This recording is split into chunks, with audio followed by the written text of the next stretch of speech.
આજની પ્રેસ વાર્તામાં અમારી સાથે ખાસ ઉપસ્થિત અમદાવાદ શહેર કોંગ્રેસ સમિતિના પ્રમુખ આદરણીય બેન સોનલબેન પટેલ, અમદાવાદ જિલ્લા કોંગ્રેસ સમિતિના પ્રમુખ પૂર્વ ધારાસભ્ય માનનીય શ્રી રાજેશભાઈ ગોહિલ, પ્રદેશ કોંગ્રેસ સમિતિના અમારા મીડિયા કન્વીનર માનનીય ડોક્ટર મનીષભાઈ દોશી, અમારા પ્રવક્તાશ્રીઓ માનનીય શ્રી હેમાંગભાઈ રાવલ, ડોક્ટર અમિત નાયક અને હિરેનભાઈ બેનકર, આપ સૌ ઇલેક્ટ્રોનિક્સ અને પ્રિન્ટ મીડિયાના પત્રકાર મિત્રોની હાર્દિક સ્વાગત કરીએ છીએ. મારો વોટ મારો અધિકાર દેશના બંધારણે આ લોકશાહી વ્યવસ્થામાં આપણને સૌને એટલે કે ભારતના નાગરિકોને એક એક ગુજરાતીને મતનો અધિકાર આપ્યો છે. દેશના બંધારણે સમાનતાના અધિકારના ભાગ સ્વરૂપ એક વ્યક્તિ એક વોટ એ આપણને અધિકાર આપ્યો છે. અને એટલા જ માટે એવું કહેવાય કે દેશના વડાપ્રધાન શ્રી હોય કે રાષ્ટ્રપતિ શ્રી હોય, એમના મતની કિંમત પણ એક છે અને કોઈ સામાન્ય ગુજરાતી માણસ હોય એના મતની કિંમત પણ એક છે. એટલે એક વ્યક્તિ એક વોટ એ બંધારણે આપેલો અધિકાર છે. પણ આ દેશના લોકોના બંધારણના અધિકારો છીનવવા માટે પારંગત એવી આ ભારતીય જનતા પાર્ટીની સરકારને એના શાસનમાં જે ચૂંટણી પંચ સ્વાયત્ત છે, જેની પાસે આ દેશના લોકો પ્રમાણિકતાથી અને નિષ્પક્ષતાની અપેક્ષા રાખે છે, એ ચૂંટણી પંચ એ ક્યાંક ને ક્યાંક રીતે મેનેજ કરવામાં આવે છે, એનો ઉપયોગ કરવામાં આવે છે અને આખા દેશમાં એક વ્યવસ્થિત ષડયંત્રના ભાગરૂપે વોટ ચોરી ચાલી રહી છે. અને એટલા જ માટે દેશના જનનેતા, લોકસભામાં વિપક્ષના નેતા આદરણીય રાહુલ ગાંધીજીએ જે આખા દેશના લોકોના મનમાં એક શંકા હતી કે ક્યાંક ને ક્યાંક ચૂંટણીઓમાં કંઈક ખોટું થાય છે, ચૂંટણી પંચ નિષ્પક્ષતાથી કામ નથી કરતું, ચૂંટણી પંચ ક્યાંક ને ક્યાંક ભારતીય જનતા પાર્ટીને સમર્થન કરે છે અને મદદ કરે છે, એવી જે લોકોના મનમાં એક શંકા હતી. અને એના કારણે વારંવાર જ્યારે ચૂંટણીઓના પરિણામ આવે ત્યારે જુદા જુદા રાજ્યોમાંથી એવો અવાજ ઉઠતો કે ચૂંટણી પંચની કામગીરી નિષ્પક્ષ નથી અને આ ચૂંટણીઓમાં ક્યાંક ગોલમાલ કે ખોટું કરવામાં આવ્યું છે.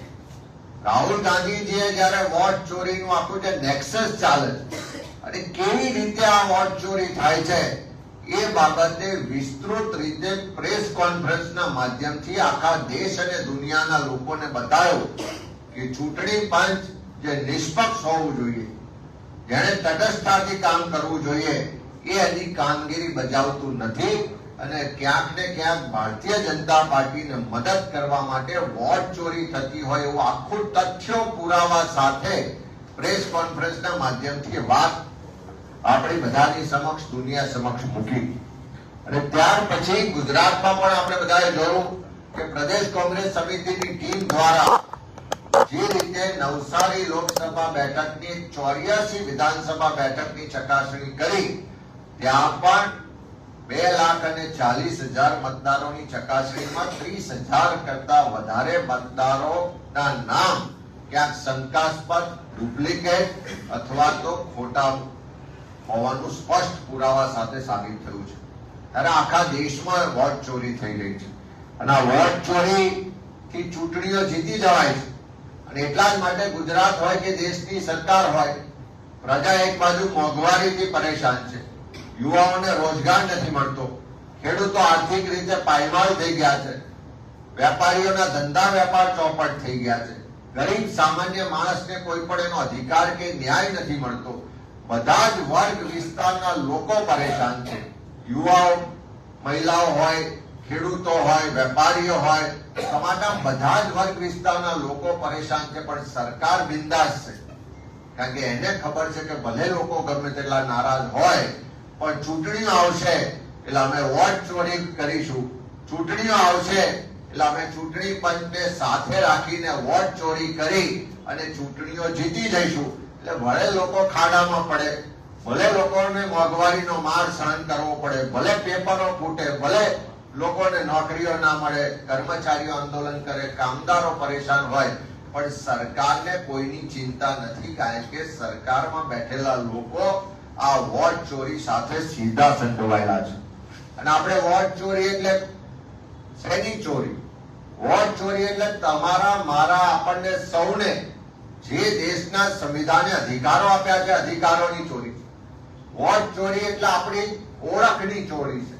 અને વોટ ચોરીને કારણે લોકોનો અવાજની ચોરી થઈ જાય છે, લોકોના અધિકારની ચોરી થઈ જાય છે, લોકોની સ્વતંત્રતાની ચોરી થઈ જાય છે, જે ઉત્પાદનો થાય છે એની ચોરી થઈ જાય છે, શિક્ષણ કે અન્ય જે વ્યવસ્થાઓ છે એમાં જે ખોટું થાય છે એ બધી જ જગ્યાએ આ વોટ ચોરીની અસર થાય છે. અને એટલા જ માટે ઓલ ઇન્ડિયા કોંગ્રેસ કમિટી દ્વારા જ્યારે દેશના નેતા રાહુલ ગાંધી દ્વારા જે વોટ ચોરીનું આખું નેક્સસને એક્સપોઝ કરવામાં આવ્યું, ત્યારે ચૂંટણી પંચે જવાબ આપવાનો હતો. જે પણ અનિયમિતતાઓ ચોરી પકડાય એની પર કાર્યવાહી કરવાની જવાબદારી ચૂંટણી પંચની હતી. પણ એ ચૂંટણી પંચ વિપક્ષના નેતા રાહુલ ગાંધીજી પાસે એફિડેવિટની માંગણી કરતું. ચૂંટણી પંચ ચૂપ રહેતું, કોઈ કાર્યવાહી ના કરે. અને બીજી બાજુ જ્યારે પોતાની ચોરી પકડાઈ ગઈ હોય એમ ભાજપનો નાનામાં નાનાથી લઈને મોટો નેતા ચારે તરફ કાગા રોડ મચાવતા હતા, બૂમાબૂમ કરતા હતા.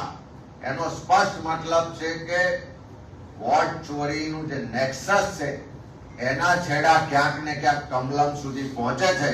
અને એ પકડાઈ જવાને કારણે આખી ભારતીય જનતા પાર્ટી આજે બૂમાબૂમ કરી રહી છે. અને એટલા જ માટે આ વોટ ચોરીના નેક્સસને ખુલ્લું પાડવા માટે આ કોઈ રાજકીય કાર્યક્રમ નહીં, પણ તમારા મારા ભારત દેશના વાસીઓના જે સંવિધાનિક અધિકારો છે એની રક્ષા માટેનો કાર્યક્રમ છે. આ તમારી મારી સૌની જે ઓળખ છે એની જે ચોરી થઈ રહી છે એના માટેનો કાર્યક્રમ છે. આ લોકશાહી બચાવવા માટેનો કાર્યક્રમ છે.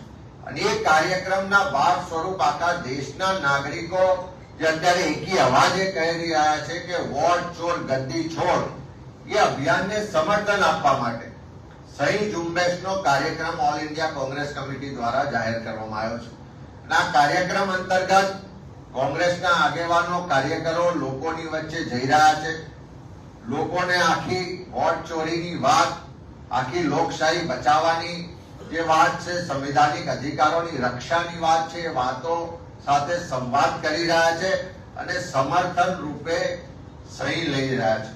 અને ગુજરાતમાં પણ આ વોટ ચોર ગદ્દી છોડ સહી ઝુંબેશ અભિયાનના ભાગ રૂપે આખા ગુજરાતમાં એક સાથે ઝુંબેશ ઊભી કરવાના ભાગ સ્વરૂપ 3 ઓક્ટોબર થી શરૂઆત કરી અને 10 ઓક્ટોબર સુધી આખા ગુજરાતના પ્રદેશથી લઈને બૂથ સુધી તમામ સ્તરના આગેવાનો કાર્યકરો દ્વારા આ સહી ઝુંબેશ ને વિધિવત રીતે લોકોની વચ્ચે લઈ જવામાં આવશે. આ સહી ઝુંબેશના માધ્યમથી લોકોનું સમર્થન મેળવવામાં આવશે. આ સહી ઝુંબેશના માધ્યમથી લોકોને જાગૃત કરવામાં આવશે. અને આ સહી ઝુંબેશના માધ્યમથી લોકોને પણ અપીલ કરવામાં આવશે કે આ એક જાગૃત નાગરિક તરીકે તમારા વોટની રક્ષા થાય એ જોવાની જવાબદારી તમારી છે. તમારા વોટનો દુરુપયોગ કોઈ બીજો ના કરી જાય એ જોવાની જવાબદારી તમારી છે. આ ખાલી કોંગ્રેસ પક્ષની જવાબદારી નથી, પણ લોકશાહી બચાવવાની જવાબદારી આ દેશના એક એક નાગરિકની છે. અને એક જાગૃત નાગરિક તરીકે, ગુજરાતી તરીકે બધાને વિનંતી કરીએ કે તમે બધા પણ આ અભિયાનમાં વોટ રક્ષક તરીકે જવાબદારી સ્વીકારીને જોડાઓ. તમારા પોતાના ઘરમાં, તમારા ઘરની આજુબાજુ, તમારા પોતાના બૂથમાં જ્યાં પણ વોટ ચોરી તમને ધ્યાને આવે એ વાતને ખુલ્લી પાડો. તમારી આ એક પહેલ, તમારી આ થોડી જાગૃતતા લોકશાહી બચાવવામાં બહુ મોટું યોગદાન સાબિત થવાની છે. તમારો સંવિધાનિક અધિકાર બચાવવાની જવાબદારી તમારી પણ છે. મારો વોટ મારો અધિકાર એ દરેક નાગરિકનો અધિકાર છે. અને એ અધિકારની રક્ષા કરવા માટે તમે બધા પણ આ અભિયાનમાં ખુલીને આગળ આવો, સાથે મળીને આપણે બધા જો આ વોટ ચોરોને ખુલ્લા પાડવાના અભિયાનમાં જોડાઈશું તો હું ચોક્કસ વિશ્વાસ સાથે કહું છું કે ગુજરાતમાં પણ ખૂબ મોટા પ્રમાણમાં વોટ ચોરી થઈ રહી છે અને આ વોટ ચોરીના માધ્યમથી તમારા અધિકારો તો છીનવાય છે, પણ જે સરકારની જવાબદારી છે લોકોની સુખાકારી માટે કામ કરવાની, લોકોની સુરક્ષા માટે કામ કરવાની, યુવાનોને રોજગાર આપવાની, મોંઘવારીને કંટ્રોલ રાખવાની, ધંધા વેપાર માટેનું પર્યાપ્ત વ્યવસ્થાને વાતાવરણ આપવાની, એ જવાબદારીમાંથી સરકાર જે હાથ પાછા ખેંચી રહી છે એની પાછળનું એકમાત્ર કારણ વોટ ચોરી છે. ત્યારે આ વોટ ચોરોને ખુલ્લા પાડવાના અભિયાનમાં અમારી સાથે જોડાઓ, લોકશાહીની રક્ષા કરો અને સાથે સાથે તમારો જે વોટનો અધિકાર છે એની પણ રક્ષા કરો એવી ગુજરાતના નાગરિકોને વિનંતી કરું છું. સાથે સાથે 3 ઓક્ટોબર થી શરૂઆત કરીને 10 ઓક્ટોબર સુધી આખા ગુજરાતમાં પ્રદેશ કોંગ્રેસ સમિતિના માધ્યમથી અમે આ અભિયાનને લઈને લોકો વચ્ચે જઈ રહ્યા છે. એક ઝુંબેશના સ્વરૂપમાં જઈએ છીએ અને આ સમયગાળામાં અમારા તમામ આગેવાનો પણ બુથ સ્તરે પોતપોતાના બુથથી શરૂઆત કરીને પ્રદેશ સુધી બધી જગ્યાએ એમાં સહભાગી થશે અને આ અભિયાનમાં કદાચ પ્રત્યક્ષ રીતે તમે સહી કરીને અમારી સાથે જોડાઈ ના શકો, કદાચ આપણે પ્રત્યક્ષ ના મળી શકીએ તો પ્રદેશ કોંગ્રેસ સમિતિ દ્વારા એક વોટ્સઅપ નંબર અને મિસ કોલ નંબર તમારી વચ્ચે જાહેર કરીએ છીએ.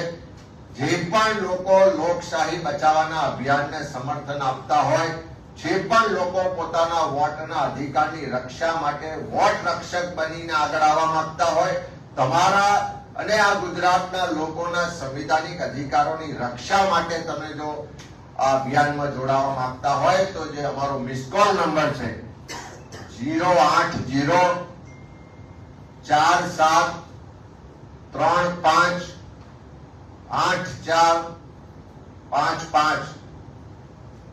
08047358455 આ મિસ કોલ નંબરના માધ્યમથી તમે બધા પણ આ લોકશાહી બચાવવા, તમારા મતના અધિકારની રક્ષા માટે આ અભિયાનમાં જોડાઈ શકો છો. તમારો એક મિસ કોલ, તમારી એક સિગ્નેચર આ દેશમાં લોકશાહી બચાવવાની જે લડાઈ ચાલે છે એને સમર્થન પૂરું પાડશે. તમારો એક મિસ કોલ, તમારી એક સિગ્નેચર આ દેશના લોકોના સંવિધાનિક અધિકારોની રક્ષામાં પણ મોટું એક બળ પૂરું પાડશે. આવો આપણે સૌ આ ગાંધી સરદારની ભૂમિ છે, જે ભૂમિએ આ દેશને આઝાદી અપાવવામાં પણ ખૂબ મોટું યોગદાન આપ્યું છે. આ ભૂમિના વીર સપૂતોએ આપણને આઝાદી અપાવી છે. આ નવી આઝાદીની લડાઈમાં પણ આપ સૌ લોકશાહીની રક્ષા માટે, સંવિધાનિક અધિકારોની રક્ષા માટે આ વોટ ચોર ગદ્દી છોડ સહી ઝુંબેશમાં અમારી સાથે જોડાઓ એવી અમે ગુજરાતના નાગરિકોને અપીલ કરીએ છીએ.